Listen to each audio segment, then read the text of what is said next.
ओम शुक्लांभरधरं विष्णुं शशिवर्णं चतुर्भुजं प्रसन्नवदनं ध्यायेत् सर्वविघ्नोपशान्तये।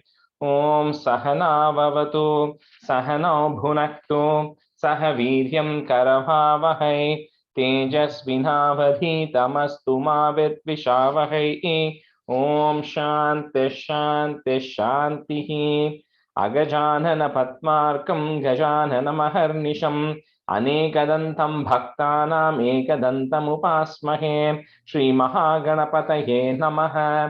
गुरवे सर्वलोकानां विषजे भवरोगिणां निधये सर्वविद्यानां श्रीदक्षिणामूर्तये नमः। अस्मद्गुरुचरणारविन्दाभ्यां नमः। वसुदेवसुतं देवं कंसचाणूरमर्दनं देवकी परमानन्दं कृष्णं वन्दे जगद्गुरुं। ज्ञानानन्दमयं देवं निर्मलस्फटिकाकृतिम् आधारं सर्वविद्यानां श्रीहयग्रीवमुपास्महे। श्रीहयग्रीवमूर्तये नमः। सरस्वती नमस्तुभ्यं वरदे कामरूपिणि विद्यारम्भं करिष्यामि सिद्धिर्भवतु मे सदा। श्रीमहासरस्वत्यै नमः। उमाकोमलहस्ताब्जसम्भावितललाटकं हिरण्यकुण्डलं वन्दे कुमारं पुष्करश्रजं। வெற்றிவேல் முருகனுக்கு ஹரஹரோஹரா. லோகவீரியம் மகாபூஜ்யம் சர்வரக்ஷாகரம் விபும் பார்வதி ஹிருதயானந்தம் சாஸ்தாரம் பிரணமாம்யகம். சுவாமியே சரணமையப்பா.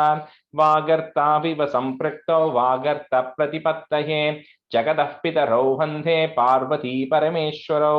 श्री पार्वती परमेश्वराभ्यां नमः।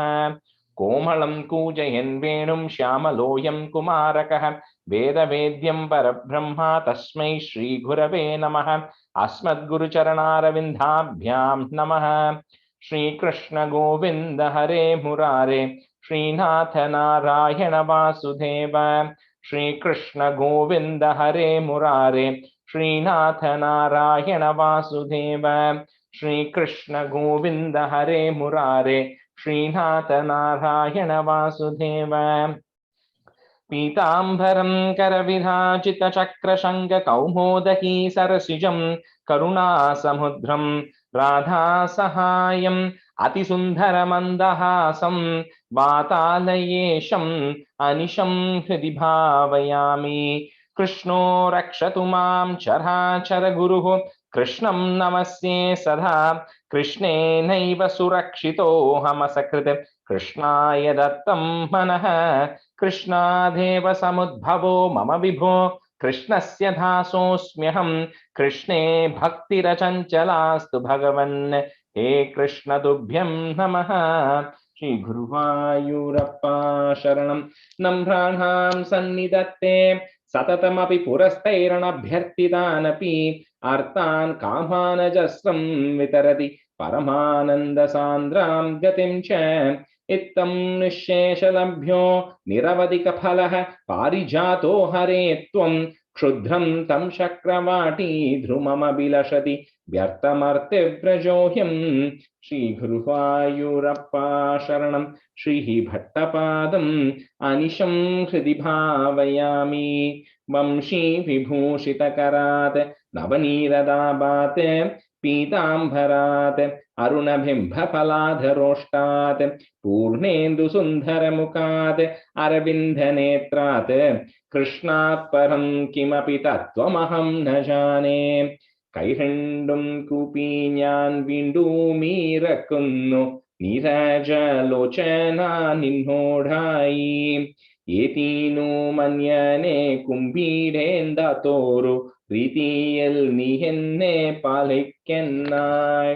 കൃഷ്ണ ഹരേ ജയ കൃഷ്ണ ഹരേ ജയ കൃഷ്ണ ഹരേ ജയ കൃഷ്ണ ഹരേ. Good afternoon, everyone. So 84, Nikki Sabita, can you do 84? And Priya, can you do 86, maybe the first few stanzas? Yeah. 5:30 we stop, yeah. Om Shri Krishnaya Parabrahmane Namaha. Dashakam 84, Samanta Panchaka Yatra Varnanam. क्वचिदथ तपनोपरागकाले पुरिनितत् कृतवर्म कामसूनु यदुकुलमहिलावृतसुतीर्थं समुपगतोऽसि समन्तपञ्चकाख्यम् बहुतरजनताहिताय तत्र त्वमपि पुनन् विनिमज्यतीर्थतोऽयं द्विजगणपरिमुक्तवित्तराशिः सममिलताः कुरु पाण्डवादिमित्रैः तव खलु दयिता जनैः समेता द्रुपदसुता त्वयि गाढभक्तिभारा तदुदित भवता हृदि प्रकारैः अतिमुमुदे सममन्यं भामिनाभिः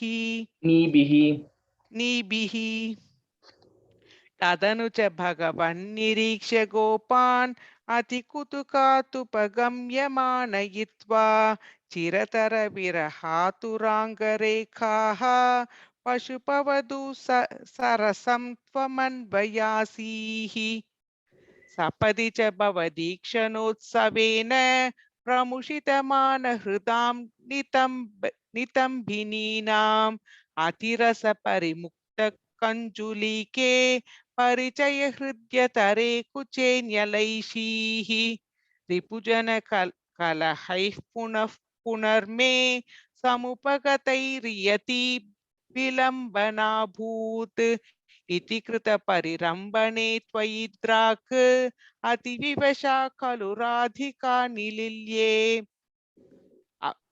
अपगतविरहव्यतास्तदाताः रहसि विधाय दधात तत्त्वबोधं परमसुखचिदात्मकोऽहमात्मे युदयतु वः स्फुटमेव चेतसीति सुखरसपरिमीक्षितो वियोगः किमपि पुरां भव उद्धवोपदेशैः Savita, param illa para only, right? That one. किमपि पुरा भवत् उद्धवोपदेशैः. Yeah, correct. I just heard it as param. That's where I stop. Go ahead. Okay. I'll start. सुखरसपरिमिश्रतो वियोगः किमपि पुरा भवत् उद्धवोपदेशैः समभवद मुतः परन्तु तासां परमसुखैक्यमयी भवत् विचिन्ता. The first word in the parimishhrito. I think you said mishrato or something like that. Mishrito. Okay. That's what you have, right? Yeah, parimishhrito. Yeah, okay. Correct. Yeah, go ahead. मुनिवरनिव हैस्तवात पित्रा दुरितशमाय शुभानि पृच्छ्यमाणैः त्वयि सति किमिदं शुभान्तरैर्इत्युरुहसितैरपि याजितस्तदासौ सुमहति यजने वितायमाने प्रमुदितमित्रजने सहैव गोपाः यदुजनमहितास्त्रिमासमात्रं भवदनुशङ्करसम्पुरेव बेजुः व्यपगमसमये समेत्य राधां दृढम् उपगुह्य निरीक्ष्य वीतखेदां प्रमुदितहृदयः पुरं प्रयातः पवनपुरेश्वर पाहि मां गदेभ्यः.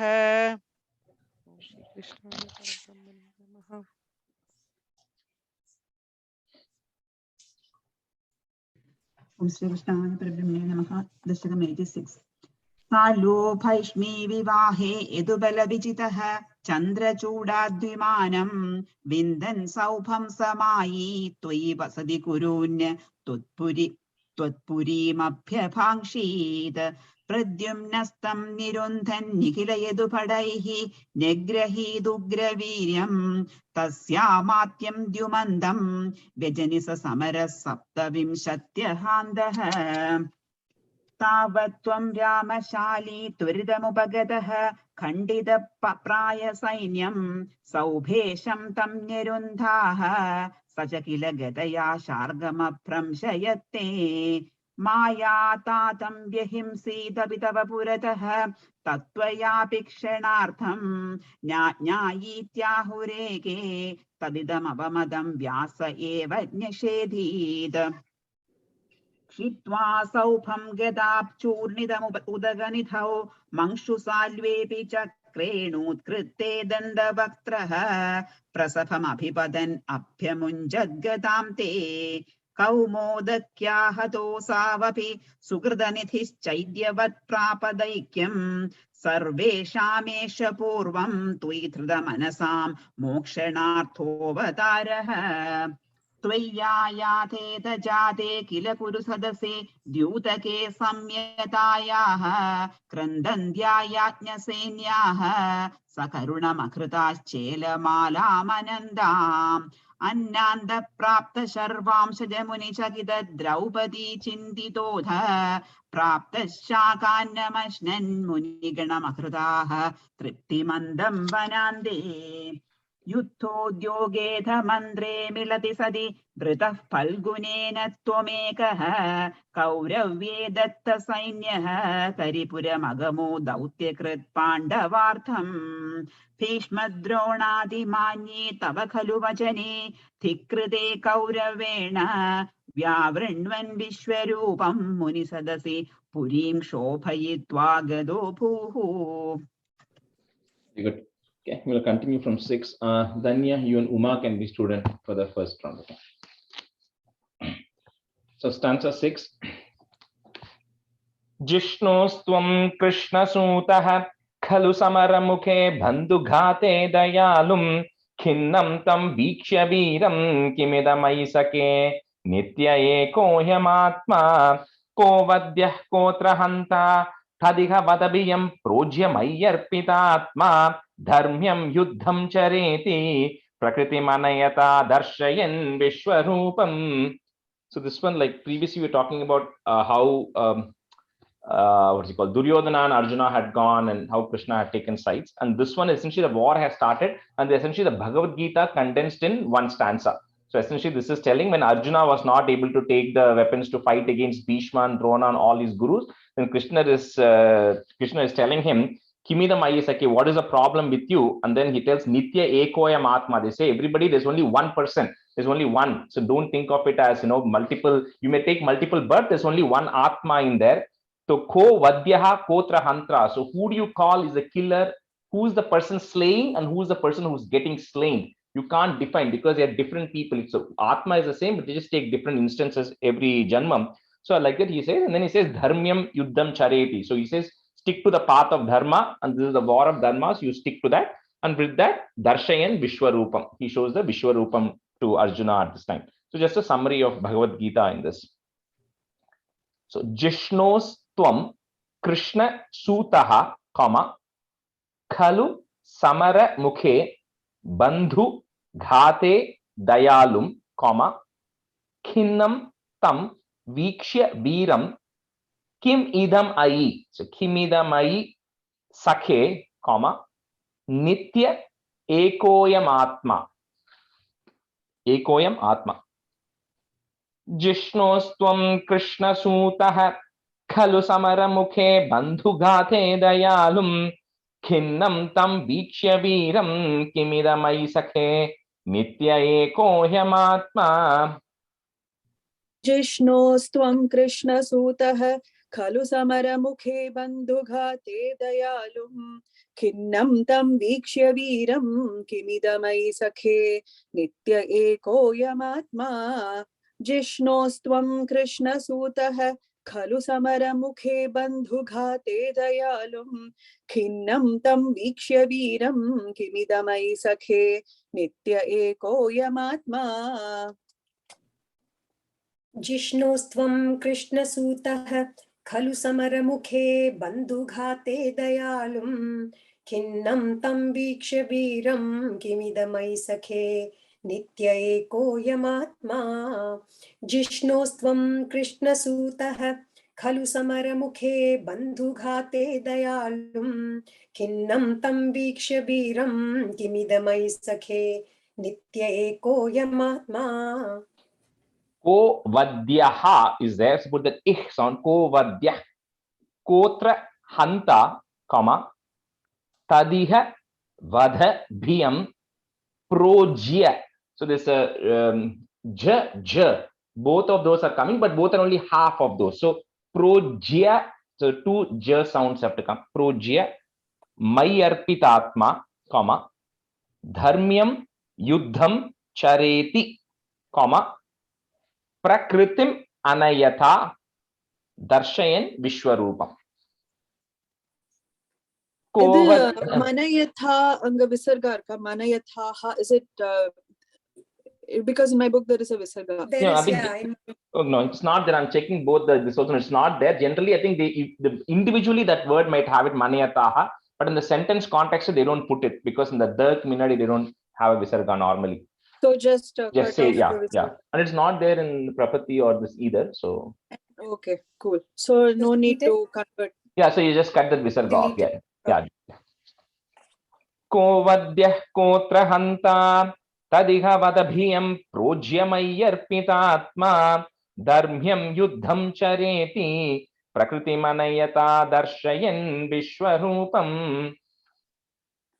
Ko vadyah kotra hanta tadiha vadhabhiham projyamayarpitatma dharmyam yuddham chareti prakriti manayata darshayan vishwarupam. Ko vadyah kotra hanta tadiha vadhabhiyam projyamayarpitatma dharmyam yuddham chareti prakriti manayata darshayan vishwarupam. को वध्यः कोत्र हन्ता तदिह वदभियं प्रोज्यमय्यर्पितात्मा धर्म्यं युद्धं चरेति प्रकृतिमनयथा दर्शयन् विश्वरूपम् को वध्यः कोत्र हन्ता तदिह वदभियं प्रोज्यमय्यर्पितात्मा धर्म्यं युद्धं चरेति प्रकृतिमनयथा दर्शयन् विश्वरूपम्. That's a 7. Bhaktotam seta bhishme tava dharani bharakshepakrtyeka sakte nityam nityam vibindatya yuda samadikam prapta sadhe cha parte nishastratva pradignya bijahadarivaram dharayan krodashali badhavan pranjalim tam natashira samato vikshamo. So as the war is going on, Bhishma has taken this pledge, couple of things. One, he's taken a pledge that he wants to get rid of all the bad people. So he's constantly going on attack, and Pandava's army are getting wiped out as well. So at that time, when Bhishma has promised one thing to Duryodhana, that in front of him, he will slay one of the Pandavas. So that's a vow Bhishma has taken. And he's taken a lot of vows in his life that he won't marry and the marriage. So he's always stuck to his vows, right? So on the Samhita, what happens is Krishna then one day in Bhishma was in meditation in the camp. So Krishna then sends Draupadi to Bhishma. And then when Draupadi comes there, then Krishna tells her to be quiet, to remove her sandals and everything, and just go like any other person. And then when Bhishma is praying, she then goes and falls on her feet, on his feet. So Bhishma then doesn't know who it is. And then he says, Saubhagyavati Bhava, right? So when he blesses her, then Draupadi, then he gets up and then he sees it's Draupadi. Then he understands that this is a plan, right? And there he sees Krishna is actually holding Draupadi's sandals or chappals in his arms. So then Bhishma then gets really worried. He then asks what's happening. So then he says, because I've given you a promise. And Draupadi says, how can I be a Saubhagyavati if you kill any of my husbands, right? So Bhishma then says, okay, for your case, I will not stick to my vow and I will not kill any of the Pandavas, right? So that's a vow. Bhishma then says, I'm going to break that vow. But then also one thing he then says is, then he says, but because Krishna then kind of tricked him a little bit into this, he says, Krishna also has taken a vow that he's not going to take up arms. That's the promise Krishna has taken. So Bhishma then says, I will make sure I break that Krishna's vow and I'll make him take arms. Right? So on the Samayatla, when Arjuna is, even after this Bhagavad Gita is all happening and Arjuna is not able to fight Bhishma and he's feeling worried and Bhishma is really winning, Krishna then gets down from his chariot and then he takes the wheel of the chariot and then he goes as if he's going to hurt Bhishma. But then Bhishma then bows in front of him and Krishna doesn't hit. So the context here, which is there in Bhagavatam, which is also said here, is Krishna did not intend to actually go hurt Bhishma. That was not the plan. He was absolutely in control. He didn't want to go hurt him or anything, but he wanted to make sure because Bhishma gave up his vow in one of his vow of not hurting the Pandavas, but he took another vow. So he wanted to make sure Bhishma's that vow was fulfilled. So that's why Krishna took up that arm of taking the wheel of the chariot, but there was never an intention to hurt him, because he could have he didn't have to get down and take the wheel of the chariot to hurt Bhishma. As you'll see in other places, he does other ways also, right? So that's what this is actually saying is, you did take the chariot, but it was never with the intention of hurting Bhishma. It was only to make your devotee Bhishma happy, so that he wins, right, in that case. So, Bhakto tamsetha Bhishme, comma, Tava dharani bhara kshepa krityeka sakte, comma, nityam nityam. So the next word, vibindhat yayutha. So that you have to say together. Vibindhat yayutha samadikam prapta sade cha parte. So second line, there's no pause. Bhaktotam seta bhishme tava dharani bhara kshepa krityeka sakte nityam nityam vibindat yayuta samadhikam prapta sade cha parte. Bhakto tam setha bhishme tava dharani bharakshepa krityeka sakte nityam nityam vibhindyat yayuta samadhikam prapta sadecha parthe.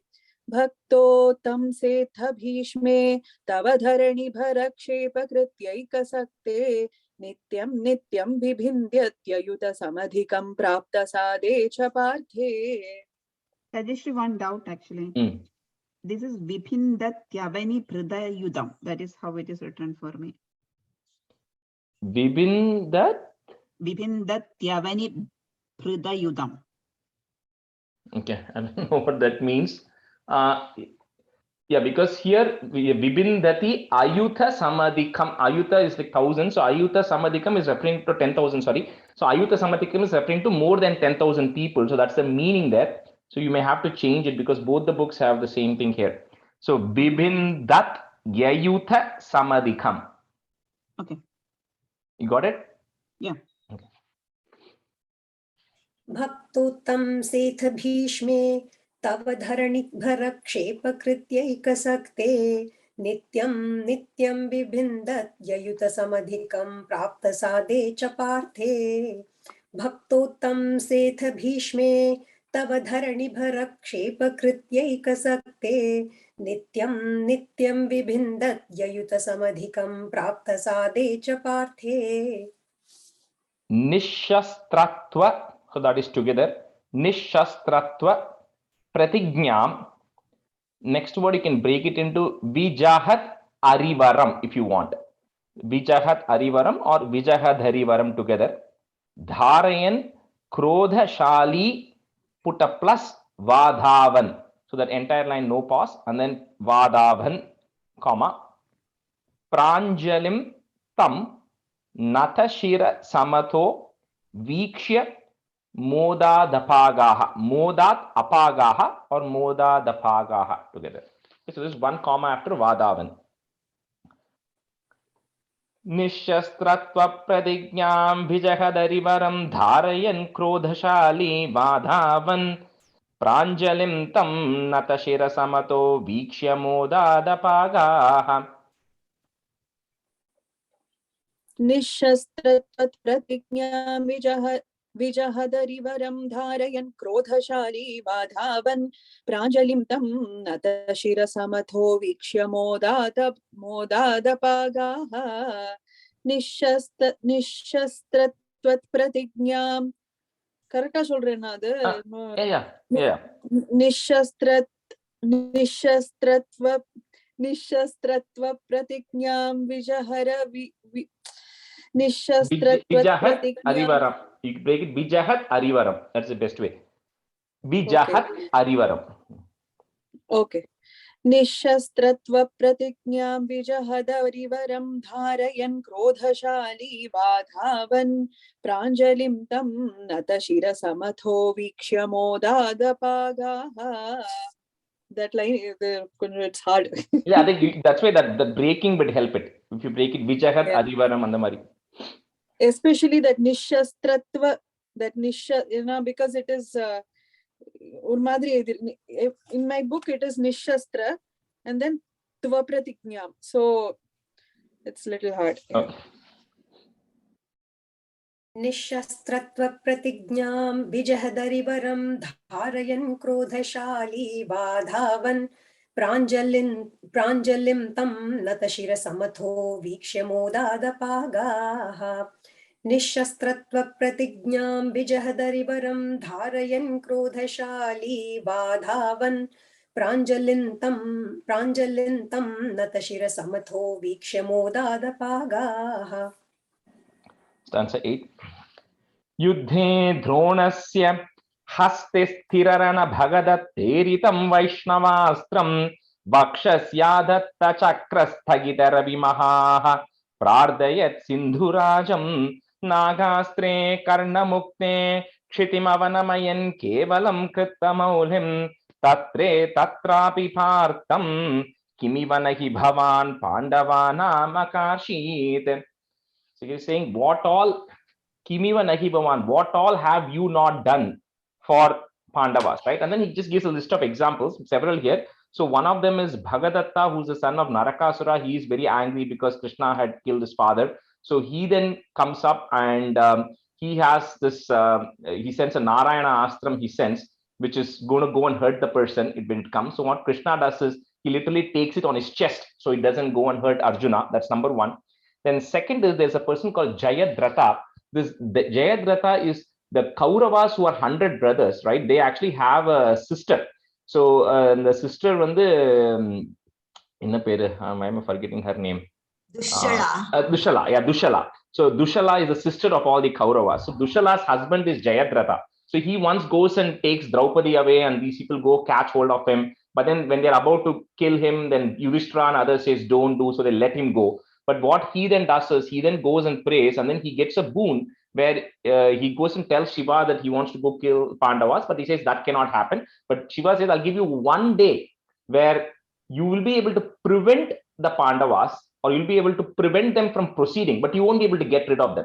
So when Andha Samayatla, when Abhimanyu is actually going into the Chakravyuha, so this person is Bhagadatta, is the Jayadratha, is actually going and blocking all the Pandavas from coming, because of which the Pandavas are not able to get into the Chakravyuha. The plan was Abhimanyu is going to go into the Chakravyuha, Pandavas are then going to come behind them and then get rid, right? But that doesn't happen, because of which Abhimanyu dies. So Arjuna then gets very upset about it and he takes a vow saying, if he doesn't kill this Jayadratha by sunset, then he's going to commit suicide. He's going to kill himself, right? Arjuna says that. But then what the Kauravas do is they very strategically, they protect this Jayadratha. So Arjuna is not able to get near Jayadratha.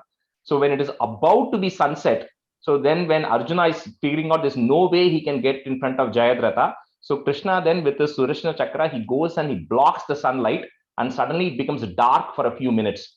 So when it becomes dark, they didn't think the sun has set. Jayadratha then comes out. When Jayadratha comes out, then the sun then comes out because the Sudarshana Chakra clears the path and then Arjuna gets rid of it. So that is the second instance. And the third is, of course, when Karna has this and the Naga missile where it is going to hit the target and his charioteer then tells him to aim at Arjuna's heart. And he says, no, I want to hit I want to take his head off.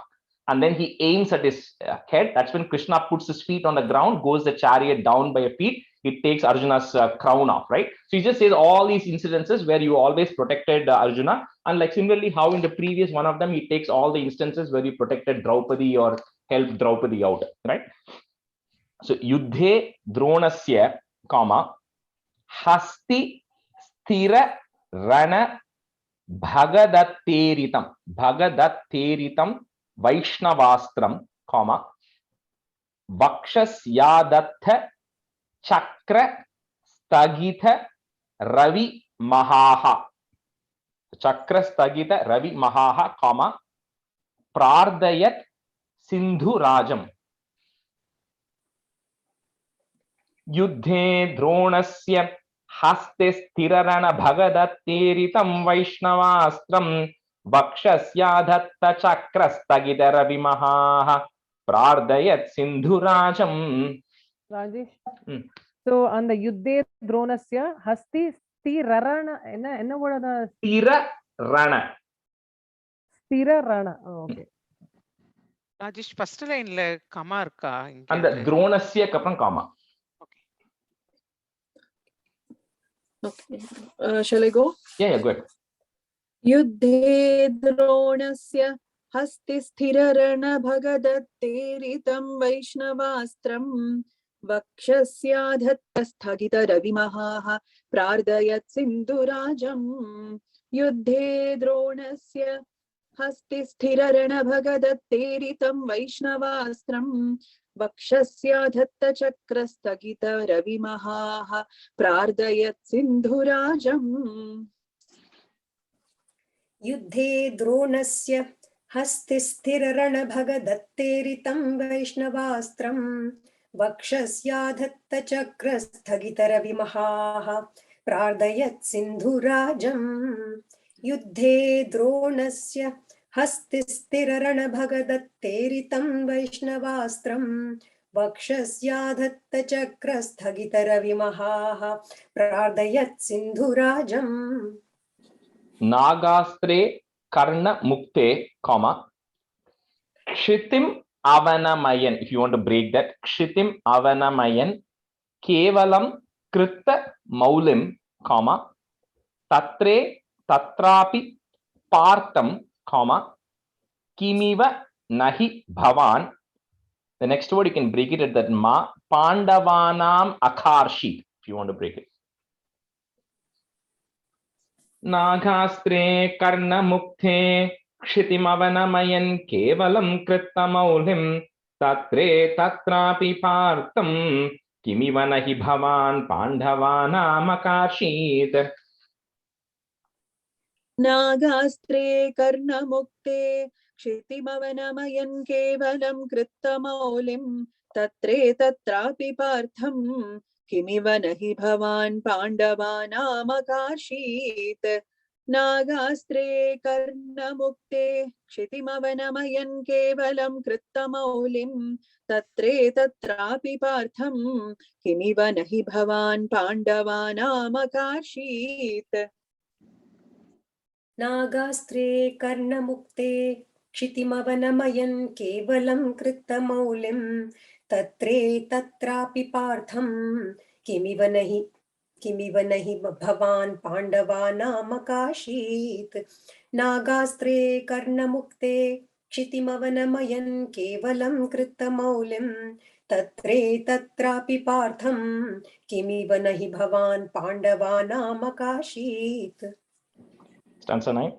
Yuddhadau tirthagami sakhalu haladharo naimiksha kshetram richanne apratyutthayisu takshaya kridatha sutam tatpade kalpayetva yajñaknam valkalam parvani paridalayan snata tirtoranante samprapto bhima duryodhanaranamashamam vikshayatah purinte.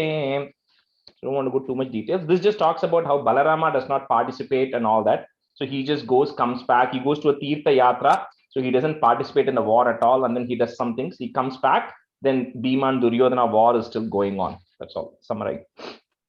So Yuddhadau Tirtha Gami, comma, Sa Khalu Haladharo Naimisha Kshetra Mrichanne, so put the in at the end of that line and comma, Kshetra Mrichanne, comma.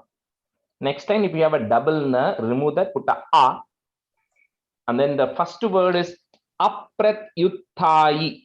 So that is one word together. Apratyutthayi Suta Shaya Kridhatha. Kridhatha, comma. Sutam Tatpade Kalpayitva. So one comma after Tirthagami, one comma after Kridatha. Yuddhado Tirthagami Sakhalu Haladharo Naimisha Kshetram Richanne Apratyutthayisu Takshaya Kridatha Sutam Tatpade Kalpayitva. युद्धादौ तीर्थगामी सखलु हलधरो नैमिषक्षेत्रमृच्छन् अप्रत्युत्थायि सूतक्षयकृदथ सुतं तत्पदे कल्पयित्वा युद्धादौ तीर्थगामी स खलु हलधरो नैमिषक्षेत्रमृच्छन् अप्रत्युत्थाय सूत क्षयकृदथ सुतं तत्पदे कल्पयित्वा युद्धादौ तीर्थगामी स खलु हलधरो नैमिषक्षेत्रमृच्छन् अप्रत्युत्थाय सूतक्षयकृदथ सुतं तत्पदे कल्पयित्वा युद्धादौ तीर्थगामी स खलु हलधरो नैमिषक्षेत्रमृच्छन् अप्रत्युत्थाय सूतक्षयकृदथ सुतं तत्पदे कल्पयित्वा. Next line. Yajna gnam. Okay, so yajna is one word. Gnam. Gnam is like Ghnam. Okay, gnam. So yajna gnam valkalam parvani paridalayan, comma, snata tirtho ranante, then put a plus samprapto. So comma after that. So after samprapto means to come back. So after coming back from the snarta tirtham, so comma after samprapto, bhima duryodhana ranamashamam vikshya yataha is there, put a if, yataf purinte. So one comma after paridal, yeah. Sorry Rajesh, in the third line la yajna gnam kapram balvalam irukke bookla. ரெண்டு புக்லயும் I have balvalam too. எனக்கும் பல்கலம்னு சொன்னேன். நீங்க ஏதோ வேற ஏதோ Valkalam. I have valkalam. I have valkalam only, but I'm seeing at the property it says balvalam, so we can change it to balvalam to be consistent. I have valkalam only. I think Savita உங்களுக்கு valkalam தான் இருக்கா? ஆமா வல்கலம் தான் இருக்கு. வல்கலம் தான் இருக்கு. That's okay. We'll change it to balvalam. So first ba balvalam. What does it mean, valkalam or balvalam? What does it mean? Yajnam Valkala is the name of an asura. That's why I'm not sure why it puts balvalam. But that could be, I mean, I think that's the same confusion of like the verb becomes ba, Brindavan, Vali, Bhali, that can va, right? It gets interchanged, right? Because Valkalam is the name of the asura, but they are calling it Balkalam. So on the word they're making it ba. இல்ல balvalam. I know balvalam putrika. I know that's what I don't know why it says balvalam, but that's okay. We'll just be consistent with property, so we'll just change to that. But Valkalam is the name of an asura. I don't know if balvalam is there. Actually, yeah. இங்க மீனிங்ல கூட he killed a demon called balvala னு தான் போட்டுருக்கு. Balvala. Okay, so we'll change it to balvala. Yeah, that's fine.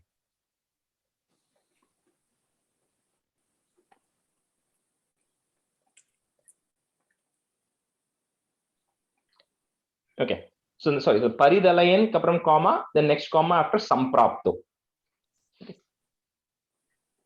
Yajnam balbalam parvani paridalayan snata tirthoranante samprapto bhima duryodhana ranamashamam vikshayatah purinte.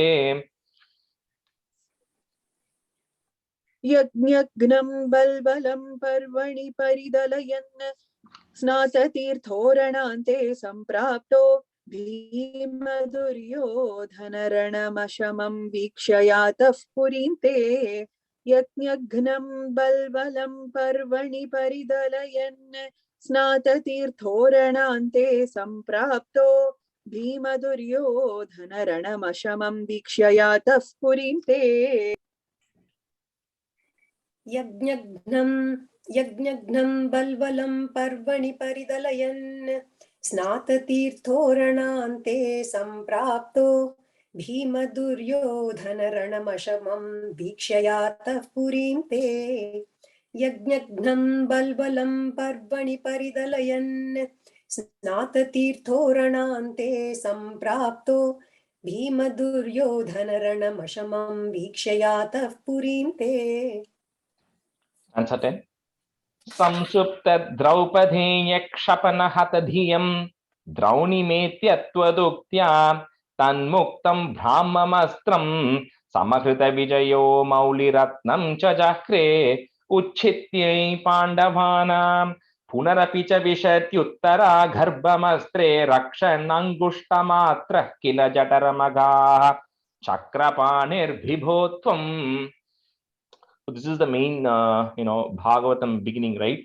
So so what happens then, as you know, Ashwatthama, when Duryodhana, everybody is like almost dead, Duryodhana is dead, Ashwatthama almost dead. So Ashwatthama goes there, and then he makes Duryodhana is very upset that none of his key commanders could destroy the Pandavas. So Ashwatthama makes a promise saying, I'll kill everybody and come. And then he goes at night, and then when the Upa Pandavas, the 5 children of the Pandavas, are sleeping in a tent, Ashwatthama goes and kills everybody and comes, and then he tells Duryodhana, and then Duryodhana passes away happily. So then the next morning, when the Pandavas come back with Krishna, they realize that all their they only had 5 children. All 5 children are now dead, which means there's nobody in their lineage, right, for the Pandavas. So when they come to know that Ashwatthama had done this, and then Ashwatthama later on realizes that the Pandavas are actually still alive. So he then sends one Brahmastra, and when he sends it, it is going to hit the target, no escape from that. So at that time, Arjuna also sends a Brahmastra, but then Krishna and others and Vyasa others realize that that's going to eliminate thousands of people are going to get killed when that happens. But Arjuna knows how to recall his Brahmastra, so Arjuna does that. But Ashwatthama doesn't know how to do that. And then when people go and warn him, saying that you cannot go and kill thousands more people like this, right? At that time, what happens is he routes it to hit the womb of Uttara, who's Abhimanyu's wife, who is carrying the one sole progeny of the entire Pandava clan, right? And then he says it's going to go destroy that fetus. And then that would put an end to the entire Pandava dynasty. So when that happens, so Rakshan, so that's why Vishat Uttara Garbham Astre, it's getting pointed towards Uttara's Garbham. So at that time, Rakshan, you go protected. How Angushta Matraha, you become the size of a thumb, right? Chakrapanir, along with you, Chakrapani, along with your discus, you become the size of a thumb, and Jhataramagaha, you go inside the womb of Uttara, and then you go protect that baby from that Brahmastra. So that's why when that baby is born, it is called Parikshit for 2 reasons. One is because it had undergone a Pariksha, it had undergone a test before it was even born. So it is called Parikshit. The other meaning of Parikshit also is when the baby was in the womb, it doesn't see, in a baby's womb, it doesn't see any strangers. There's no other foreign body which comes inside the womb. It's always protected. But this baby saw somebody going around it, protecting it. So Ikshita means to look, Pari also means around. So this baby was looking around, saying, who is this going around me, protecting me? So that's why it's also called Parikshit, or because it's gone through a Pariksha, a test, it's also called Parikshit. So that's the thing. That's how Parikshit is born, right?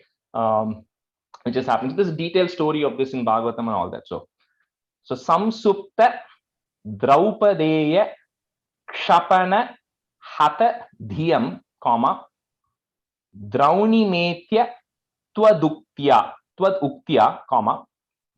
Tan Muktam Brahmamastram, Samahrita Vijayo Mauliratnam Cha Jahre. So that's why Ashwatthama has that jewel, right, in his like a third eye, which gives him extraordinary power. So that is completely removed from him. And then he's then given a curse that he's going to live through all the yugams. He's not going to get liberated, and then he has to survive through all these ages, right? And then fulfill his the karma because of what he intended to do. Not that he actually did this, but the thought process he had, right, behind this. So Tanmuktam Brahmamastram, Samahrita Vijayo Mauliratnam Cha Jahre. Ja and Hre.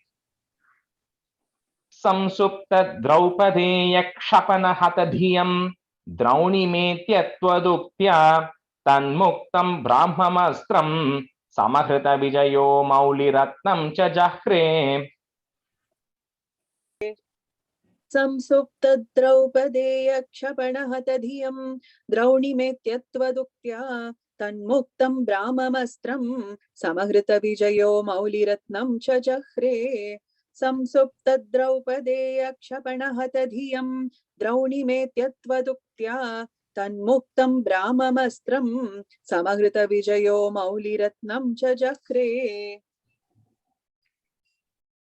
संसुप्तद्रौपदेयक्षपणहत धियं द्रौणिमेत्यत्वदुक्त्या तन्मुक्तं भ्राममस्त्रं समहृतविजयो मौलिरत्नं च जह्रे संसुप्तद्रौपदेयक्षपणहत धियं द्रौणिमेत्यत्वदुक्त्या तन्मुक्तं भ्राममस्त्रं समहृतविजयो मौलिरत्नं च जह्रे उच्छित्यै पांडवानां comma पुनरपि च विशत्युत्तरा. So that say that together, विशत्युत्तरा गर्भमस्त्रे, and then put a plus, गर्भमस्त्रे plus Rakshanangushta. So it's double, that's Rakshan plus Angushta, but it becomes two nas there. So Rakshanangushta matraha is there. Put a ich sound, matrah kila jataramagaha. So ish that is there, remove that ish, put a visarga and a comma. Jataramagaha. So Pandavanam, comma, then all the way continuous, kill till Jataramagaha, comma, Chakrapanir Vibho Tvam.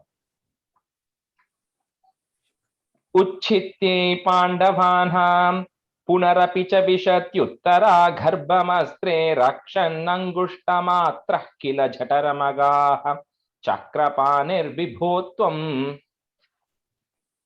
उच्छित्यै पाण्डवानां पुनरपि च विशत्युत्तरा गर्भमस्त्रे रक्षन्नङ्गुष्ठमात्रः किल जठरमगाः चक्रपाणिर्विभो त्वम् उच्छित्यै पाण्डवानां पुनरपि च विशत्युत्तरा गर्भमस्त्रे रक्षन्नङ्गुष्ठमात्रः किल जठरमगाः चक्रपाणिर्विभो त्वम् उच्छित्यै पाण्डवानां पुनरपि च विशत्युत्तरा गर्भमस्त्रे रक्षन्नङ्गुष्ठमात्राः किल जठरमगाः चक्रपाणिर्विभो त्वम् उच्छित्यै पाण्डवानां पुनरपि च विशत्युत्तरा गर्भमस्त्रे रक्षन्नङ्गुष्ठमात्रः किल जठरमगाः चक्रपाणिर्विभो त्वम्. Answer 11. धर्मौघं धर्मसूनोरभिदतदखिलं छन्दमृत्युस्स भीष्मः त्वां पश्यन् भक्तिभूम्नैव हि सपदि ययौ निष्कलब्रह्मभूयं संज्ञाजाताश्वमेधैस्त्रिभिरतिमहितैर्धर्मजं पूर्णकामं सम्प्राप्तो द्वारकां त्वं पवनपुरपते पाहि मां सर्वरोगात्. This is just a quick summary of Bhishma and all that happens, at which you all know the story and how he teaches Yudhishthira and the Sahasranamam and everything, right? So all of that's here. And then Krishna helps Yudhishthira complete the Ashwamedha Yaga, and then he goes back to Dwaraka. So that wraps this up. So Dharmaugham. So the next word, you can break it into three parts for ease.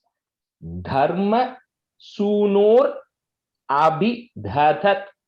Dharma Suno, the ra, first you can break it. Dharma Sunor Abhidha it. Abhidhathat Akhilam. Okay, so Dharma Sunor Abhidhathat Akhilam, if you want, or you can say it together too. Chanda Mrityussa Bhishmaha. So put a visarga at the end of that line in the comma. So no pause, continuous. Bhishmaha, comma. Next line is, if you have it, that goes away. Tvam Pashyan Bhakti Bhumnaivahi. Bhumnaivahi, comma. Sapadi Yayau Nishkala Brahma Bhuyam. Dharmaugham Dharma Sunorabhidadakilam Chanda Mrityussa Bhishmaha Tvam Pashyan Bhakti Bhumnaivahi Sapadiyayo Nishkala Brahma Bhuyam. धर्मौघं धर्मसूनोरभिदधदखिलं छन्दमृत्युस्स भीष्मः त्वां पश्यन् भक्तिभूम्नैव हि सपदि ययौ निष्कल ब्रह्मभूयम् धर्मौघं धर्मसूनोरभिदधदखिलं छन्दमृत्युस्स भीष्मः त्वां पश्यन् भक्तिभूम्नैव हि सपदि ययौ निष्कल ब्रह्मभूयम्. धर्मौघं धर्मसूनोरविददखिलं छन्दमृत्युः स भीष्मः त्वां पश्यन् भक्तिभूम्नैव हि सपदि ययौ निष्कलब्रह्मभूयम् धर्मौघं धर्मसूनोरविददखिलं छन्दमृत्युः स भीष्मः त्वां पश्यन् भूम्नैव हि सपदि ययौ निष्कलब्रह्मभूयम् Samyajyatashva. So Ashwa. So see that's difficult to break it because it's got the Ashwamedhai is coming there, but it's combined with the Tha. So Samyajyatashvamedhais. So till that you have to say it together. Tribhirati mahitair dharmajam purnakamam. So that line also is together. Samyajyatashvamedhais Tribhirati mahitair dharmajam purnakamam, comma, samprapto dwarakam tvam, comma, pavanapurapate pahimam sarvaroga. Samhyajyatashvamedhais Tribhirati mahitair dharmajam purnakamam, samprapto dwarakam tvam, pavanapurapate pahimam sarvarogat. सम्याज्याथाश्वमेधैस्त्रिभिरतिमहितैर्धर्मजं पूर्णकामं सम्प्राप्तो द्वारकां त्वं पवनपुरपते पाहि मां सर्वरोगात् सम्याज्याथाश्वमेधैस्त्रिभिरतिमहितैर्धर्मजं पूर्णकामं सम्प्राप्तो द्वारकां त्वं पवनपुरपते पाहि मां सर्वरोगात् श्रीकृष्णाय परब्रह्म संयाज्याथाश्वमेधैस्त्रिभिरतिमहितैर्धर्मजं पूर्णकामं सम्प्राप्तो द्वारकां त्वं पवनपुरपते पाहि मां सर्वरोगात् संयाज्याथाश्वमेधैस्त्रिभिरतिमहितैर्धर्मजं पूर्णकामं सम्प्राप्तो द्वारकां त्वं पवनपुरपते पाहि मां सर्वरोगात् श्रीकृष्णाय परब्रह्म This chapter took a really long time, but that's fine. Okay, we'll Priya, Arun, can you be a student next year? And Kashyap, can you be? Yeah. Okay, we'll go to 89. So let's see, somehow we'll try to finish this chapter today. So the chapter on the, like, you know, the tunes change multiple times, but we'll go with that. Okay, so stanza 1. Rama jane yadikha tava bhakteshu vibhavo na sadhyas sampadyas tadiha madakritva dashaminam prashantim kritvaiva pradishasi tatah kamamakilam prashanteshu kshipram nakhalu bhavadiye chutikata. So Rama jane yadiha tava bhakteshu vibhavo, comma, na sadyas sampadyas tadiha madha. So next word kritvada shaminam, or you can break it kritvad ashaminam. You can say that together, kritvada shaminam.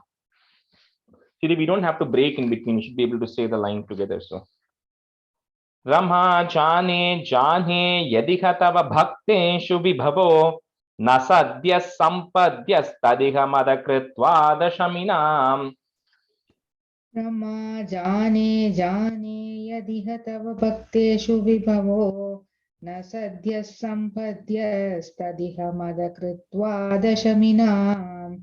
Rama jane yadiha tava bhakteshu vibhavo na sadyas sampadyas tadiha madha kritva dashaminam. This second line enga pause sir? In no pause. That we'll do the lines together. No pause. Continue. No pause. Yeah. Vibhavo kapram kama chonna mari irundhude. Vibhavo kapram, that's the end of that line, right? Oh, okay. Oh, sorry. For me, it has it as 4 lines. So. Oh. Sorry. Rama jane yadiha tava bhakteshu vibhavo na sadyas sampadyas tadiha nadakritva dashamina. It's not clear. Can you keep the thing closer? I don't know. Position. Rama जाने जाने यदिह तव भक्तेषु विभवो न सद्यः सम्पद्यस्तदिह नद कृत्वा दशिमनाम् Shamina, mad kritvada shaminam. कृत्वा दशमिनाम्. And after that first line jane kapram no pause, okay? Prashantim kritvaiva pradishasi tataha is there, put the ich sound, tatah kama makilam, comma prashanteshu kshipram na khalu bhavadiye Chuti katha. So each sound is coming first in the beginning. Chuti katha. Prashantim kritvaiva pradishasi tatah kamamakilam prashanteshu kshipram na khalu bhavadiye chuti katha. प्रशान्तिं कृत्वैव प्रदिशसि ततः काममखिलं प्रशान्तेषु क्षिप्रं न खलु भवदीये च्युतिकथा प्रशान्तिं कृत्वैव प्रदिशसि ततः काममखिलं प्रशान्तेषु क्षिप्रं न खलु भवदीये च्युतिकथा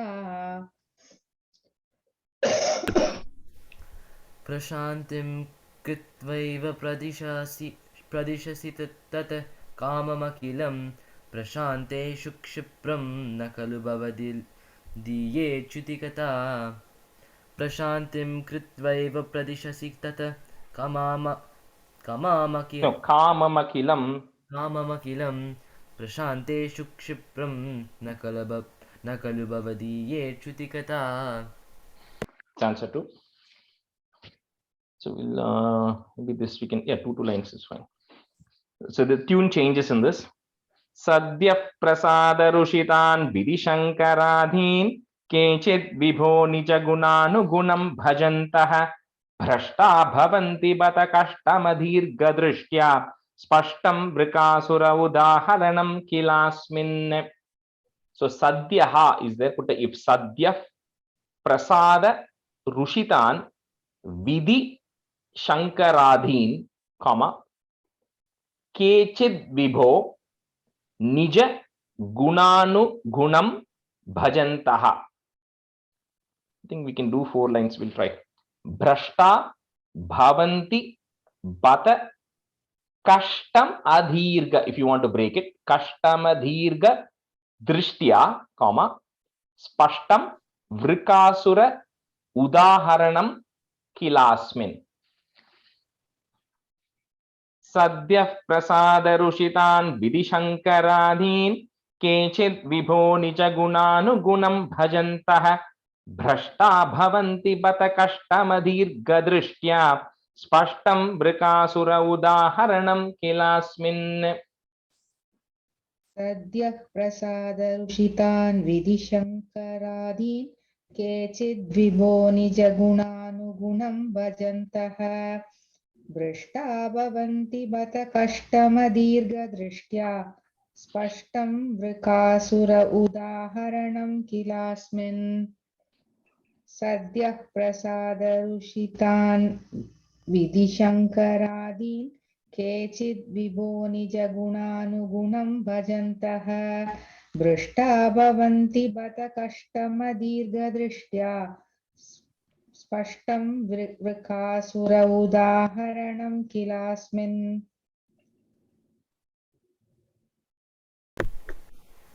सद्यप्रसादरुषितान् विधिशङ्करादीन् केचित् विभो निजगुणानुगुणं भजन्तः भ्रष्टा भवन्ति बत कष्टमदीर्घदृष्ट्या स्पष्टं वृकासुर उदाहरणं किलास्मिन् सद्यप्रसादरुषितान् विधिशङ्करादीन् केचिद्विभो निजगुणानुगुणं भजन्तः भ्रष्टा भवन्ति बत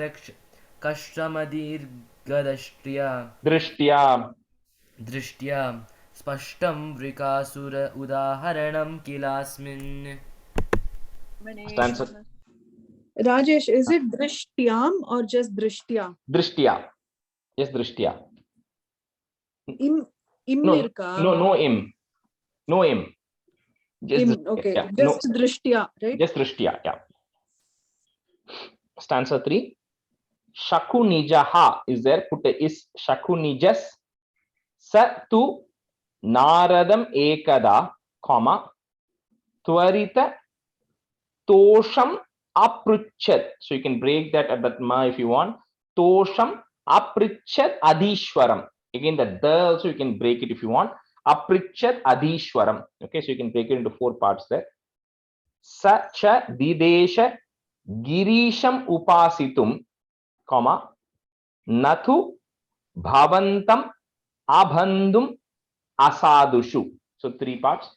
You can say it together, but Bhavantama Bandhum Asadushu, you can say it together or break that ma into im and a in those 3 places. So this also the tune is different. The third one.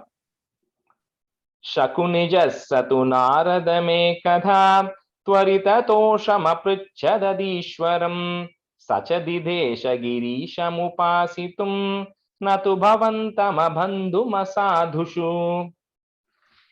शकुनिजस्सतु नारदमेकदा त्वरिततोषमपृच्छदधीश्वरम् स च दिदेश गिरीशमुपासितुं न तु भवन्तमबन्धुमसाधुषु शकुनिजस्सतु नारदमेकदा त्वरिततोषमपृच्छदधीश्वरम् स च दिदेश गिरीशमुपासितुं न तु भवन्तमबन्धुम् असाधुषु.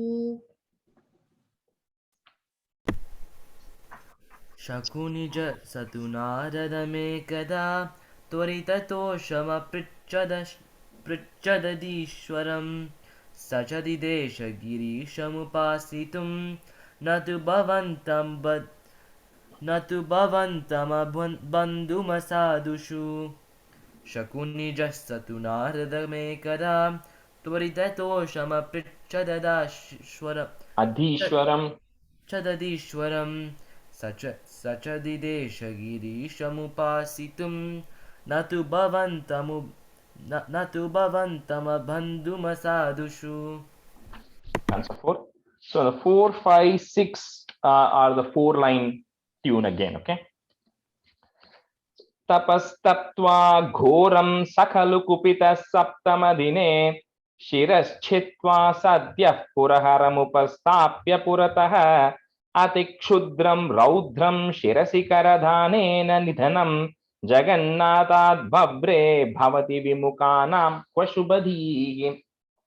So tapas taptva ghoram sakhalu kupitaha is there. Put is kupitas saptamadine, comma, then shiraha is there, so put an ish sound there. Shirash chitva sadhyaha, so put the if sadhyah pura haram upastapya, that ma you can break or move. Pura haram upastapya purataha.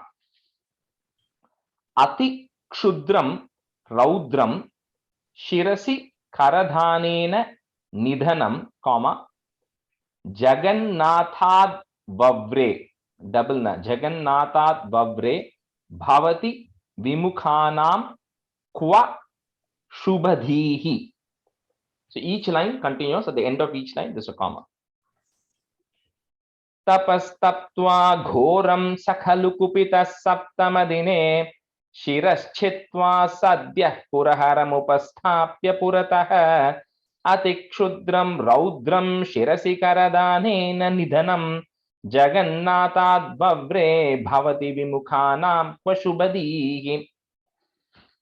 Tapastaptva ghoram sakalu kupita saptamadine shiraschitva sadhya puraharamupastapya puratah atikshudram raudram shirasi karadhanena nidhanam jagannatadvavre bhavati vimukhanam kvashubhadhihi.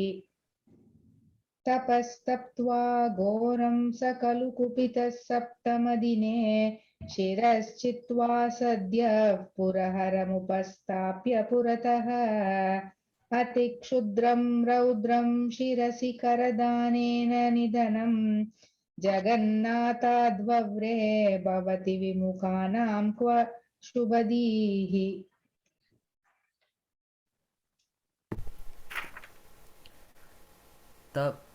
Can you remind me the tune again?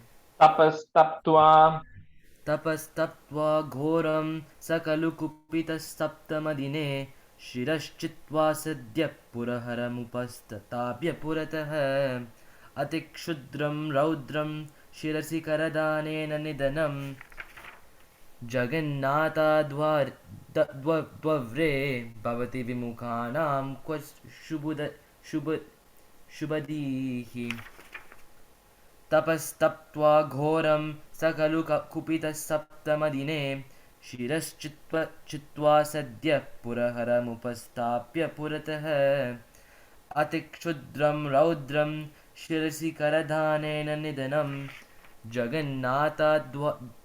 जगन्नाथाद्वव्रे भवति विमुखानां क्व शुभदीः। शुभदीः।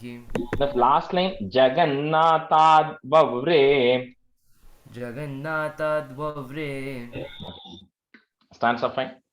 Muktaram bandha mukto harinapatiriva pradravats-sotarudram daityad bhityasmadevo dishi dishi valate prishtato datta drishtihi tushnike sarvaloke तव पदमधिरोक्ष्यन्तमुद्वीक्ष्य शर्वं दूराधेवाग्रतस्त्वं पटुवटु वपुषा तस्तिषे दानवाय। मोक्तारं बंध मुक्तो comma हरिण पतिरिव प्राद्रवत् सोत Rudram comma दैत्यात् भीत्या स्म देवो comma दिशि दिशि वलते पृष्ठतो दत्त दृष्टिः। मोक्तारं बन्धमुक्तो हरिणपतिरिव प्रार्द्रवत्सोतरुद्रं दैत्याद् भीत्या स्म देवो दिशि दिशि वलते पृष्ठतो दत्त दृष्टिः। मोक्तारं बन्धमुक्तो हरिणपतिरिव प्राद्रवत्सोतरुद्रं दैत्याद् भीत्या स्म देवो दिशि दिशि वलते पृष्ठतो दत्तदृष्टिः। मोक्तारं बन्धमुक्तो हरिणपतिरिव प्राद्रवत्सोतरुद्रं दैत्याद् भीत्या स्म देवो दिशि दिशि वलते पृष्ठतो दत्तदृष्टिः। मोक्तारं बन्धमुक्तो हरिणपतिरिव प्राद्रवत्सोतरुद्रं दैत्याद् भीत्या स्म देवो दिशि दिशि वलते पृष्ठतो दत्तदृष्टिः। मोक्तारं बन्धमुक्तो हरिणपतिरिव प्राद्रवत्सोतरुद्रं दैत्याद् भीत्या स्म देवो दिशि दिशि वलते पृष्ठतो दत्तदृष्टिः। तूष्णीके सर्वलोके कॉमा तव पदमधि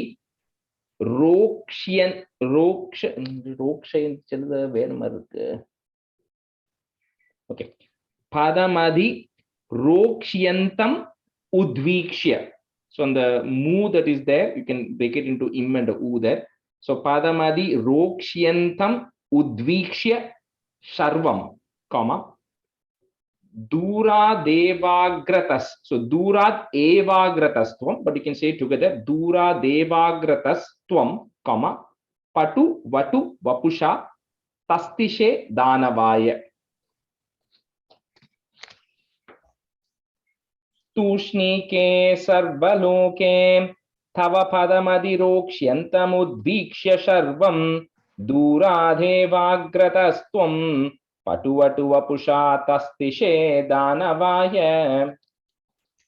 तूष्णीके सर्वलोके तव पदमधिरोक्ष्यन्तमुद्वीक्ष्य तूष्णीके सर्वलोके तव पदमधिरूक्ष्यन्तमुद्वीक्ष्य शर्वं दूरादेवाग्रतस्त्वं पटुवटु वपुषा तस्तिते दानवाय तस्तिषे last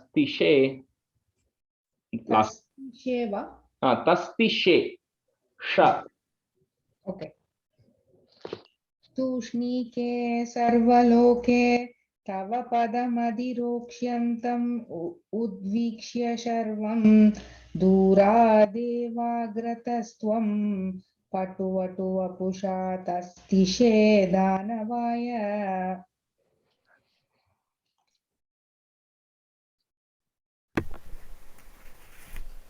इत्थं त्वद्वाक्यमुद्दा शिरसि कृतकरस्वो. No, what are you saying? Tushnike sarvaloke. तूष्णीके सर्वलोके तव पदमिदे रोक्ष्यन्तमुद्वीक्ष्य शर्वं दूरादेवाग्रतस्त्वं पटुवटु वपुषा तस्तिषे दानवाय तूष्णीके सर्वलोके तव पदमधिरोक्ष्यन्तमुद्वीक्ष्य शर्वं No. Listen. Padamadhi पदमधि roksyantam रोक्ष्यन्तम् udvikshya. पदमधिरोक्ष्यन्तमुद्वीक्ष्य शर्वं दूरादेवाग्रतस्त्वं पटुवटु वपुषा तस्तिषे दानवाय. Stanza 6. Bhadram te shakuneya भ्रमसि किमधुना त्वं पिशाचस्य वाचा सन्देहश्चेन्मदुक्तौ तव किमुनकरोष्यङ्गुलीमङ्गमौलौ इत्थं त्वद्वाक्यमूढः शिरसि कृतकरः सोपतच्छिन्नपातं भ्रंशो ह्येवं परोपासितुरपि च गतिः शूलिनोऽपि त्वमेव. भद्रं ते शाकुनेय भ्रमसि किमधुना त्वं पिशाचस्य वाचा सन्देहश्चेन्मदुक्तौ तव किमु न करोष्यङ्गुलीं. So till then that word you say together, करोष्यङ्गुलीं अङ्गमौलौ. भद्रं ते शाकुनेय भ्रमसि किमधुना त्वं पिशाचस्य वाचा सन्देहश्चेन्मदुक्तौ तव किमु न करोष्यङ्गुलीमङ्गमौलौ. भद्रं ते शाकुनीय भ्रमसि किमधुना त्वं पिशाचस्य वाचा सन्देहश्चेन्मदुक्तौ तव किमु न करोष्यङ्गुलीमङ्गमौलौ. भद्रं ते शाकुनीय भ्रमसि किमधुना and shakuneya. Sorry. भद्रं ते शाकुनेय भ्रमसि किमधुना त्वं पिशाचस्य वाचा सन्देहश्चेन्मदुक्तौ तव किमु न करोष्यङ्गुलीमङ्गमौलौ. भद्रं ते शाकुनेय भ्रमसि किमधुना त्वं पिशाचस्य वाचा सन्देहश्चेन्मदुक्तौ तव किमु न करोष्यङ्गुलीमङ्गमौलौ. भद्रं ते शाकुनेय भ्रमसि किमधुना त्वं पिशाचस्य वाचा सन्देहश्चेन्मदुक्तौ तव किमु न करोष्यङ्गुलीमङ्गमौलौ. इत्थं त्वद्वाक्यमूढः शिरसि कृतकरः is there, put is कृतकरस् सोपतच् That's one word. Sopata chinna patam. Sopata chinna patam, comma. Bhramsho hevam, ha and ya together. Hevam paropasiturapi. One word. Paropasiturapi cha gatihi. And then a comma. Shulinopi tvameva.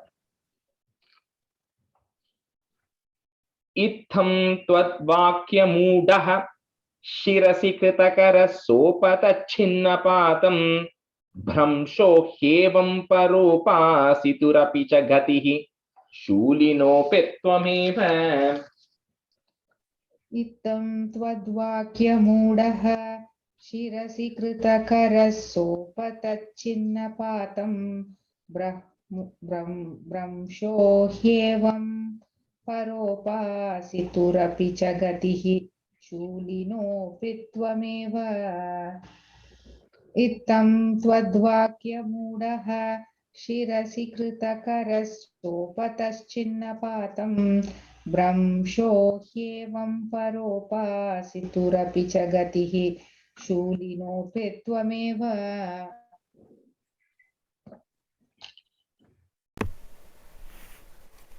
इत्थं त्वद्वाक्यमूढः शिरसि कृतकरः सोपतच्छिन्नपातं भ्रंशो ह्येवं परोपासितुरपि च गतिः शूलिनोऽपि त्वमेव. इत्थं त्वद्वाक्यमूढः शिरसि कृतकरः सोपतच्छिन्नपातं भ्रंशो ह्येवं परोपासितुरपि च गतिः शूलिनोऽपि त्वमेव. The shulinopi, just say together. Shulinopi tvameva, tvameva. That's easier, okay? Stanza 7. So stanza 7 tune changes. I think 7, 8, 9 is one tune, yeah. So, Brigum kila saraswati nikatavasinastapasaha trimurtishu samadishannadika satvatam veditum ayam punaranaradat udita ruddharoshe vidhau hare pichajihim sishau girijaya dhrite tvamaghat. So, Brigum kila saraswati nikata vasinas tapasaha. So tapasaha, visarga at the end of that line and the comma. Tapasaha. Next line is, if you have, remove that off. Trimurtishu samadishan adika, but again na and a, so it becomes double na. Samadishan nadika sattvatam veditum. Ayam. So the next word, punara naradhat. Punara naradat uditar uddha. So if you want to break it, punar Naradat nadarat. Oh, nadarat. Yeah. Punara nadarat uditar uddha. But I don't know if you break it that way, it will make sense or not. Punara nadarad udita. Yeah. So nadarad udita ruddha roshe bidhau, comma, harepi cha jihim sishau girijaya dhrite tvamaga. So each of that line is continuous, just comma at the end of each of that line. So actually it's punar anadharat. So anadharat, which is no respect. Bhrigum kila saraswati nikatavasinastapasaha trimurtishu samadishannadika satvatam veditum ayam punaranadarat udita ruddharoshe vidhau hare pichajihim sishau girijaya dhrite tvamaghat. भृगुं किल सरस्वती निकटवासिनस्तापसाः त्रिमूर्तिर्तिषु समादिशन् अधिकसत्त्वतां वेदितुम् अयं पुनरनादराद् उदितरुद्धरोषे विदौ हरेऽपि च जिहिंसिषौ गिरिजया धृते त्वामगात्.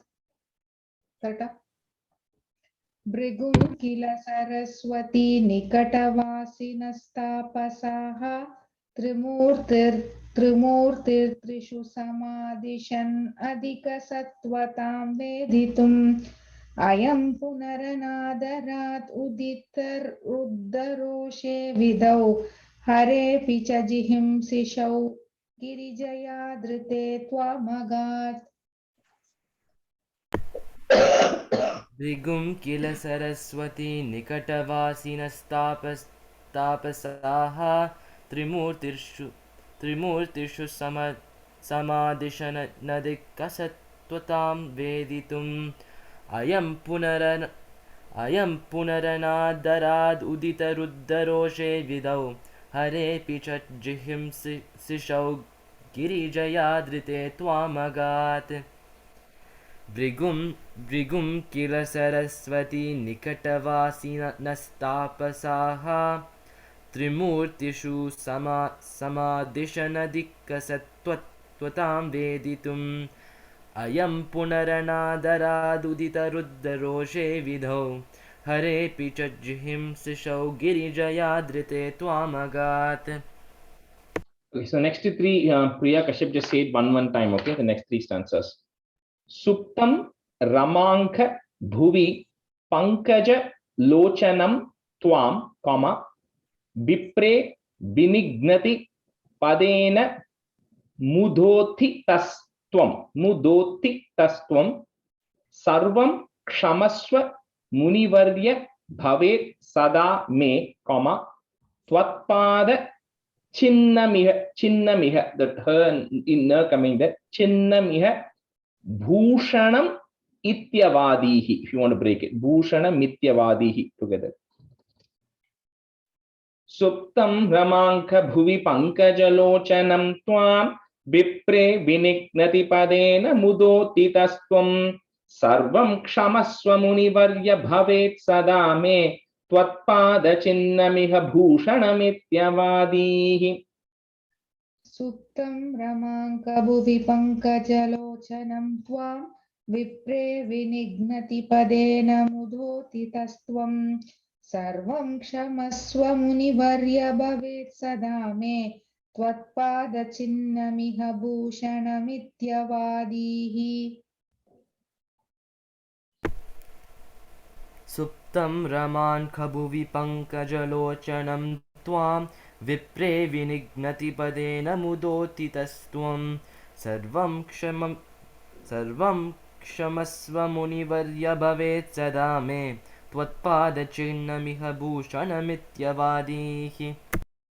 निश्चित्य ते च सुदृढं त्वयि बद्ध भावाः, कॉमा, सारस्वता मुनिवरा धधिरे विमोक्षम त्वाम एवं अच्युत. So that's three words there. त्वाम एवं अच्युत पुनश्च्युति दोष हीनम, comma, sattvochayeka. So that's one word, you have to say it together.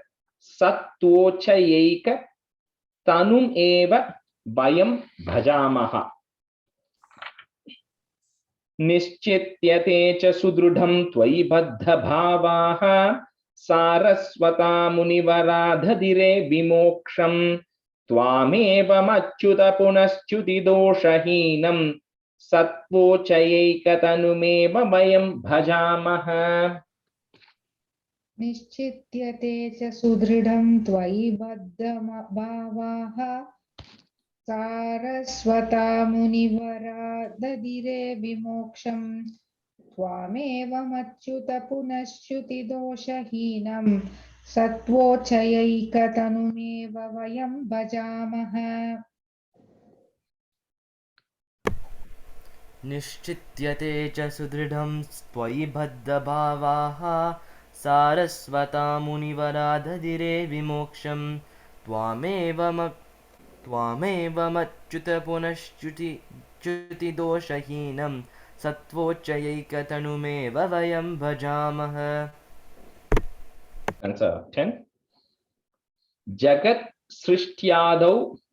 सृष्ट्यादौ त्वां निगम निवहैर वन्दिभिरिव, comma, स्तुतं विष्णो सच्चित् परम रस निर्द्वैत वपुषम.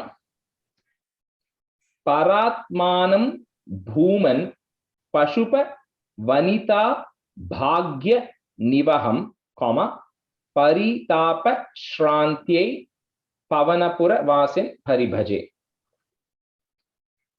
So this one, the tune is different. So just make a note. Jagat srishtyadau tvam nigama nivahair vandibhiriva stutam vishnu satchit paramarasa nirdvaita vapusham paratmanam bhuman pashupavanita bhagya nivaham paritapashrantye pavanapura vasin paribhaje. Jahat srishtyaadau tvam nigama nivahaiर्वन्दिभिरिव stutam Vishnu satchit paramarasa nirdvaita vapusham. Nirdvaita. Sorry. Nirdvaita. Okay. Paratmanam bhuman pashupavanita bhagyanivaham paritapashrantyai pavanapuravasin paribhaje.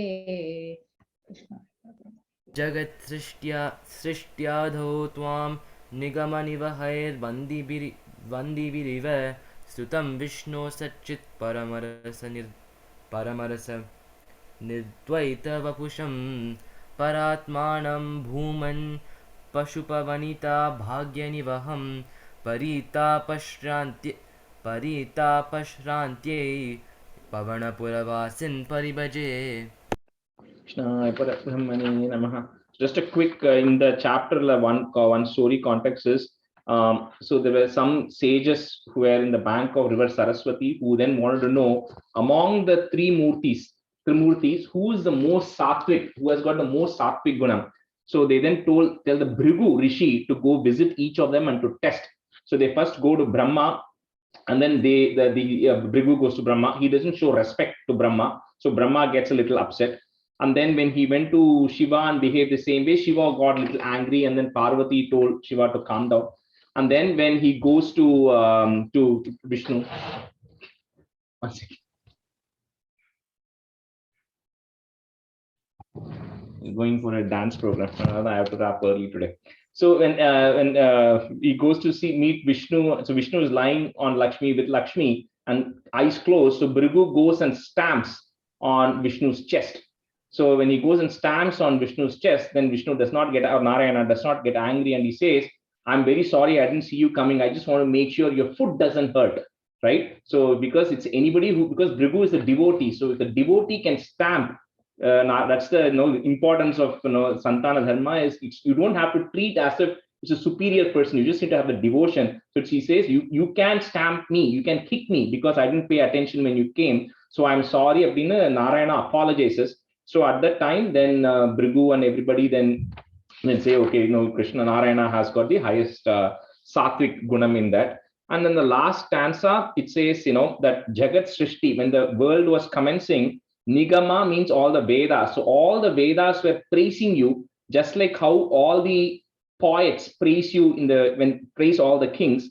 And then you, Nirdvaita, that's when we are telling Nirdvaita means non-dual. So you are that non-dual Brahman, who is Pashupa Vanita, means refers to all the Gopikas. So Pashupa Vanita, all the Gopikas, Bhagya Nivaham. So all the punyam that all the Gopikas have done, all of that is condensed into you as one being. So to that, Pavanapura Vasin, Paritapashranti, please eliminate all of my sorrows and everything, and I worship you. This chapter comes to an end.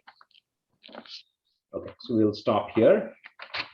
Om Santhanandhavabodhatmakamanupamitam Kaladeshavadebhyam Nirmuktam Nityamuktam Nigamashatasahasrena Nirbhasyamanam Aspashtam Drishtamatre Punarurupurushartatmakam Brahmatattvam Tattavad Bhadi Sakshat Guru Pavanapure Hanta Bhagyam Janana Kahena Vacha Manasendriyeva Buddhyatmana va prakrite swabhavat karomi yatyat sakalam parasmai narayana heti samarpayami.